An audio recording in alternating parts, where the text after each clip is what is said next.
know what an echo is? Yes, it's when you hear the same sound of your voice or someone else's over again. It's repeated over and over. It might happen if you go to visit some caves. Or if you're in an underground tunnel. Or sometimes it can happen just when you're in a very empty house. I wonder, have you ever heard your own voice echo? You could try it sometime if you're near a tunnel or a cave. Hello everyone, I'm Kathleen Pelly. Welcome to Journey with Story. Today's episode is an old Greek myth that tells us the origin of this word, echo.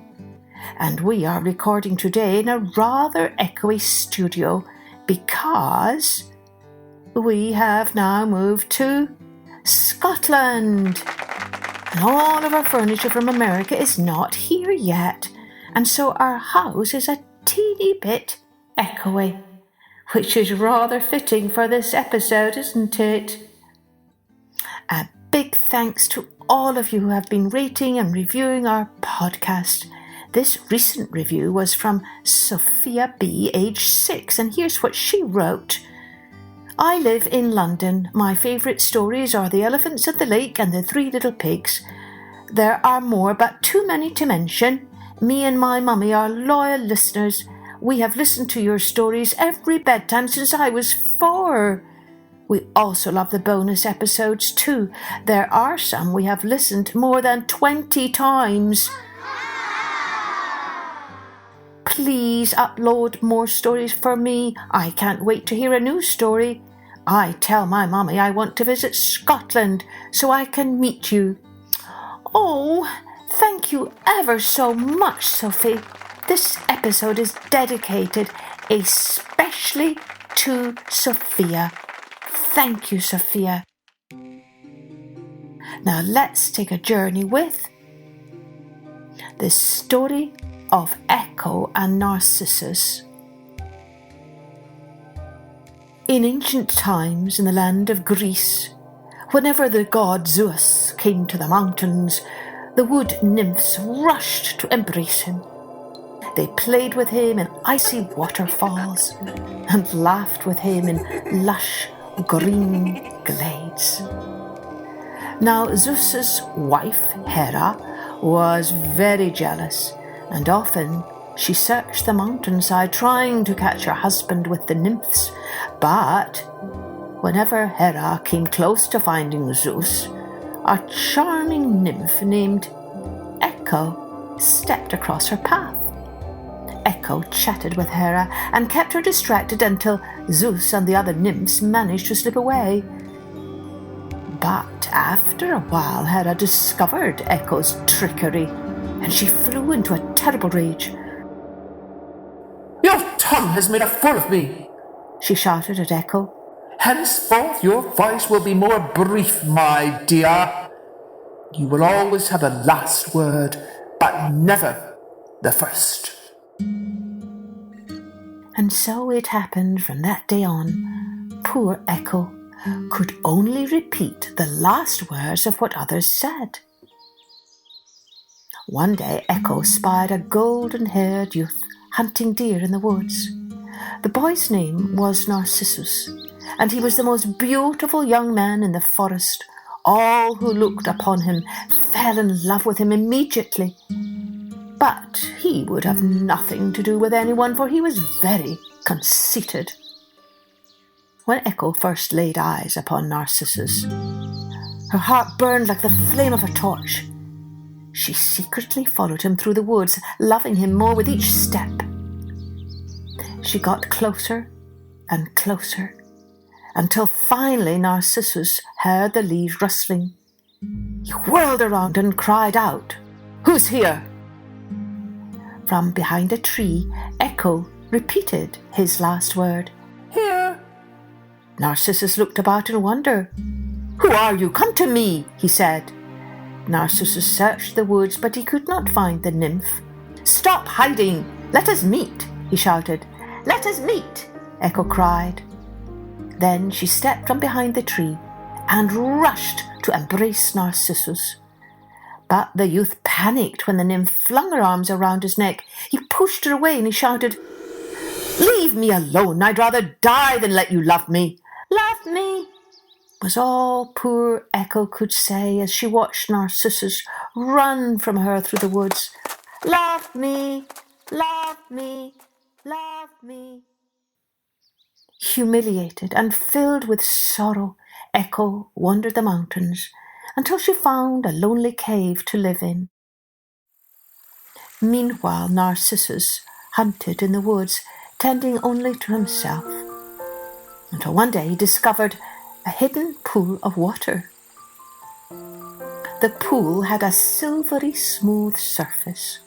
No shepherds ever disturbed its waters, no goats or cattle, no birds or fallen leaves. Only the sun danced upon the still pond.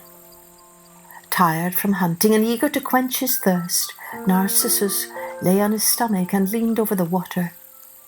But when he looked at the glassy surface, he saw someone staring back at him. Narcissus was spellbound. Gazing up at him from the pool were eyes like twin stars, framed by hair as golden as Apollo's and cheeks as smooth as ivory. But when he leaned down and tried to kiss the perfect lips, he kissed only spring water. When he reached out and tried to embrace this vision of beauty, he found no one there. "What love could be more cruel than this?" he cried. "When my lips kiss the beloved, they touch only water. When I reach for my beloved, I hold only water." Narcissus began to weep. When he wiped away his tears, the person in the water also wiped away tears. "Oh no," sobbed Narcissus. "I see the truth now. It is myself I weep for. I yearn for my own reflection." As Narcissus cried harder, the tears broke the glassy surface of the pool and caused his reflection to disappear. "Come back! Where did you go?" the youth cried. "I love you so much.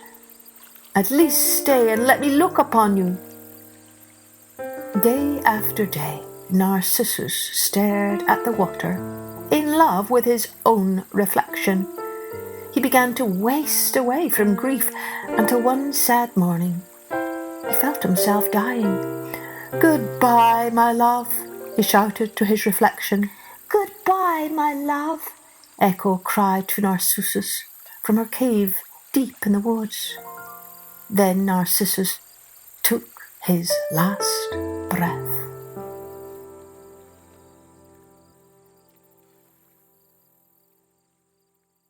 After he died, the water nymphs and wood nymphs searched for his body, but all they found was a magnificently beautiful flower beside the hidden pool where the youth had once yearned for his own reflection. The flower had white petals and a yellow centre, and from that time on it was called Narcissus. And alas, poor Echo, desolate after Narcissus's death, did not eat or sleep. As she lay forlornly in her cave, all her beauty faded away, and she became very thin until her voice was all that was left. Thereafter, the lonely voice of Echo was heard in the mountains, repeating the last words anyone said. Anyone said. Anyone said.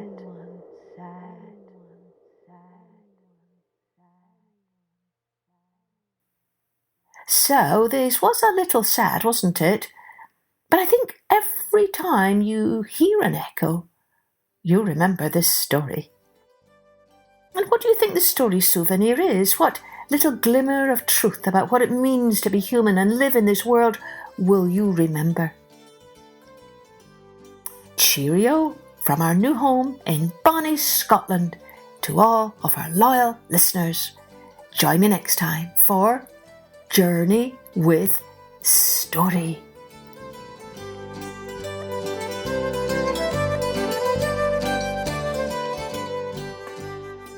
Music and post-production was by Colette Jonas.